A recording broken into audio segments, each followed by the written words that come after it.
umeona sana lako nikaje kwa bosi sio?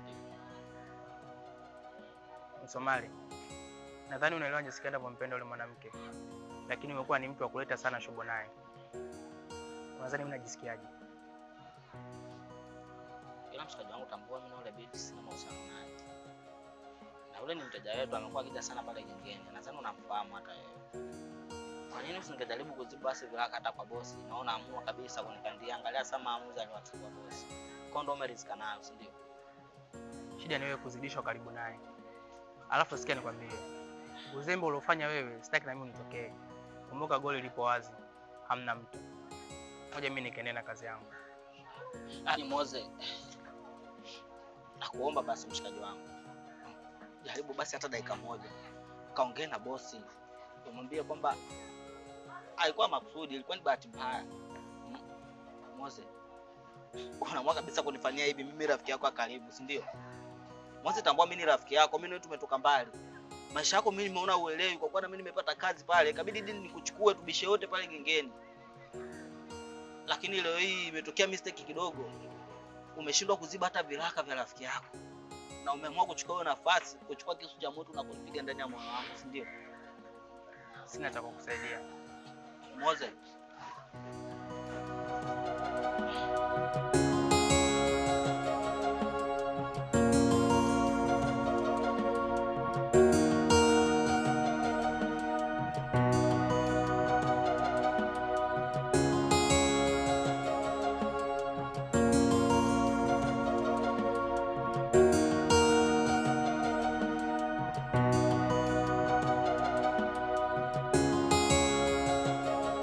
Sasa mimi nimeona tushirikiane nao wale, na ukiangalia we ni kijana wangu ambaye unasimamia vizuri sana biashara kutokana na elimu uliyokuwa nayo, na pale kwa mzee Kigogo kuna yule binti yake Habiba.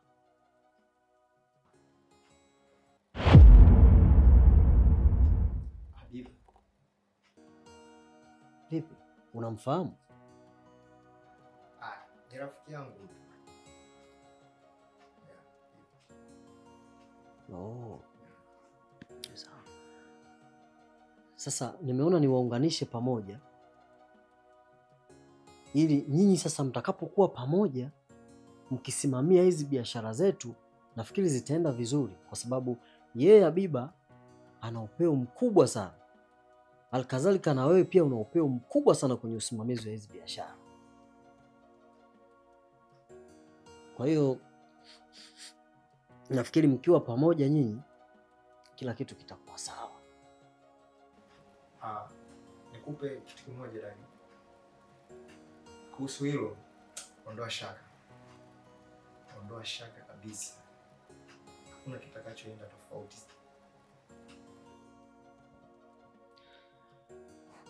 Basi sawa, hamna shida. Mimi hapa sina muda tena wa kukaa, kwa sababu nimetoka hapa kwa ajili ya swala hilo tu.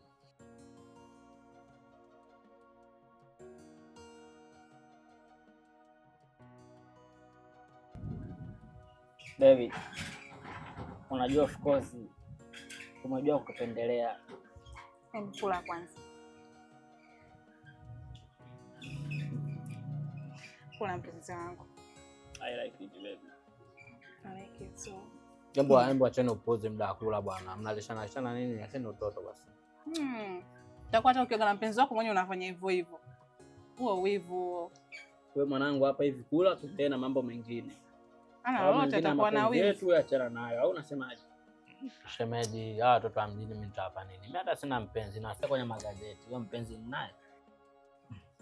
Asa mwanangu uona furahi kuishi hivyo mshikaji wangu. Afu sikani kwambie mwanangu. Unajua sasa hivi ni wanawake wachache sana wenye moyo wa kupenda kweli. Kwa sababu wengi sasa hivi wanadeti na wanaume kwa niaba tu ya kuwachezea. Wakipata anachokihitaji wanaondoka zao. Umempata shemeji anakupenda kabisa tena kwa upendo wa kweli. Angalia mtoto akishua anatoka kwao anakuja kutustendia mchele. Kujua watu wengine mchele unasikia kwenye magazeti. Kwa mimi nakuomba mwanangu, mpende shemeji kama anavyokupenda. unatamba hapa mjini unang'ani kwa sababu ya shemeji. Kwa hiyo mimi naomba kabisa kwa Mungu destiny yenu iwe nzuri, msije mkaachana vibaya, mwisho wa siku mkaja penzi lao lilikuwa shata hivi na hivi, wameachana vibaya. Yako wapi sasa? Na washauri si wengine, hatujui kama tuna watu wanaotupenda. Sema nini mwanangu? Ukiachilia ambalo kutoka mtaani au vipi? Sema mimi mtu nampenda kinoma. Nisikufiche. Na katika maisha yangu huwezi amini. Hii ndio destiny yangu. Naipenda sana. Acha wewe. Thank you baby. Acheni upuuzi bwana, kuleni. Nilijua tu. Una lolote? Hivyo tu maendeleo.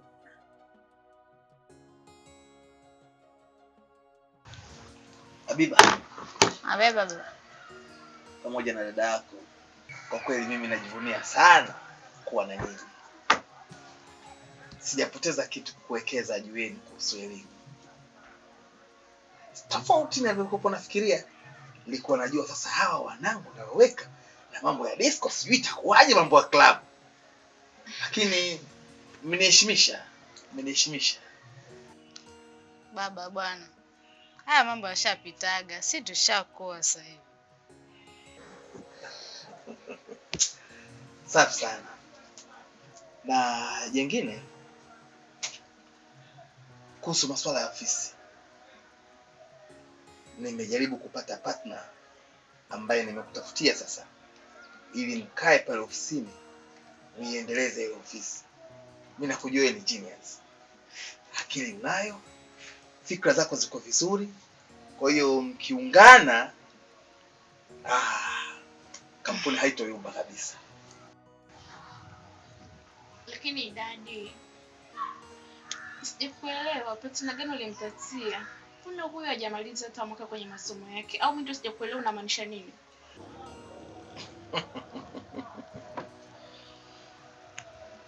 Hii partner ni sasa na kuwa mwekezaji.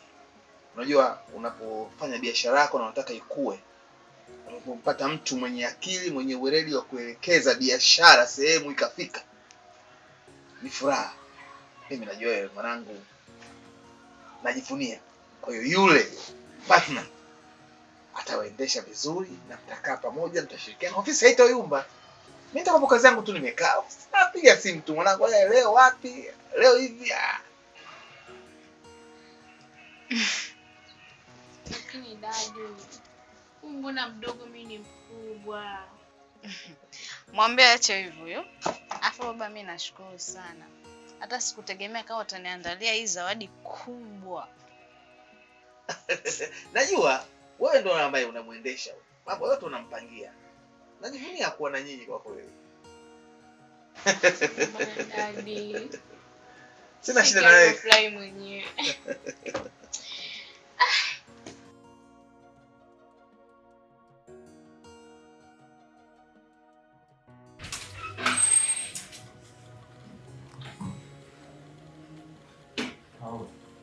Wow. Na James. Mpendeza jamani, unaenda wapi mdau jamani? Naenda kwa Habiba kuonana naye. Wacha wewe.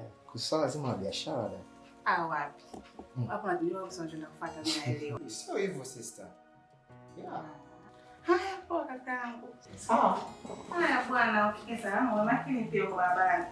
Poa, sijali. Usichelewe kurudi. Usijali. Unaenda narudi. Bye kakaangu. Bye. Poa. Haya.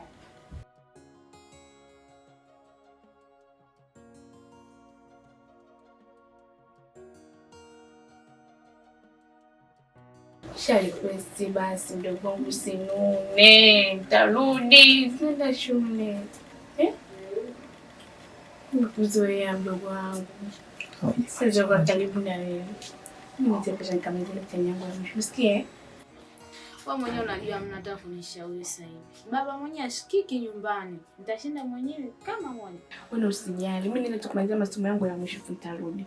Nikamaliza tu mitihani yangu tu nitarudi mdogo wangu. Alafu epuka makundi. Najua kwa sababu ni kuku wa kizungu. Wewe usijali. Mimi ninaenda kumaliza masomo yangu ya mwisho nitarudi. Nikamaliza tu mitihani yangu tu nitarudi mdogo wangu. Wewe unajua kwa sababu nitabaki mwenyewe sasa hivi. Utakuwa unanipigia simu. Yaani kila siku lazima nikupigie. Siwezi ukabila kupigia wewe. Basi usikasirike. Nitakumisha. Baba.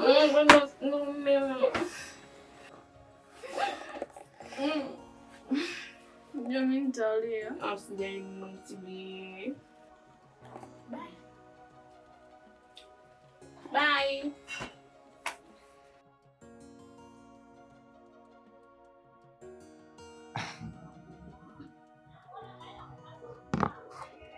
Habiba, nimefurahi sana leo kujumuika hapa na wewe leo. Pia moyo wangu umefarijika sana. Dhumuni la kukuita hapa Habiba ni swala zima la biashara kuhusu kati yenu na sisi. Na imani babako na babangu walishakutana wakazungumzia hili, na mimi akanipa ujumbe faza kuja kukufikishia wewe. Na imani pia, maana hata wazazi wetu wametokea kutuamini sana. Kwa hiyo naomba tuwekeze nguvu kubwa ili wazazi wetu wapate kufurahi yetu. Hilo ndo shaka Habiba. Na kuahidi hautochukia, hautojutia. Kingine Habiba, nilikuwa naomba nikuulize kitu kimoja kama utojali. Kitu gani labda? Vipi kuhusu swala langu kati yangu mimi na wewe Habiba?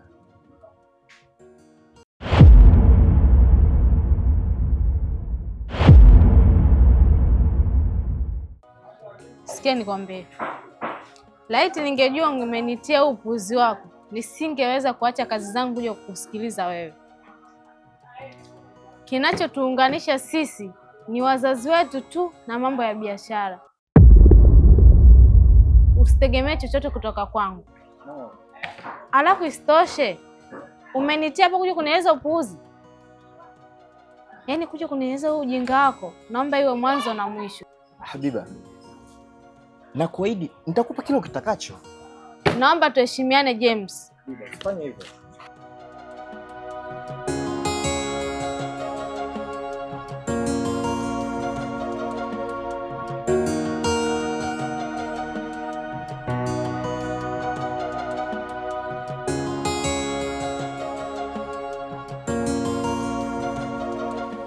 James.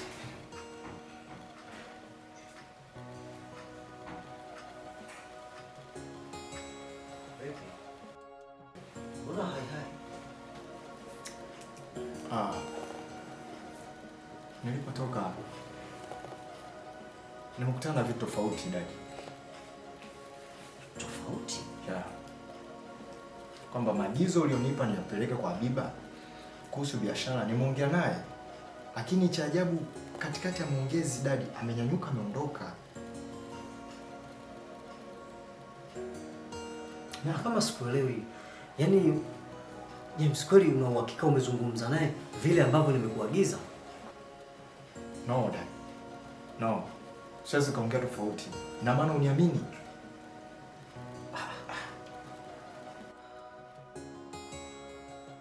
Sasa imekuwaje?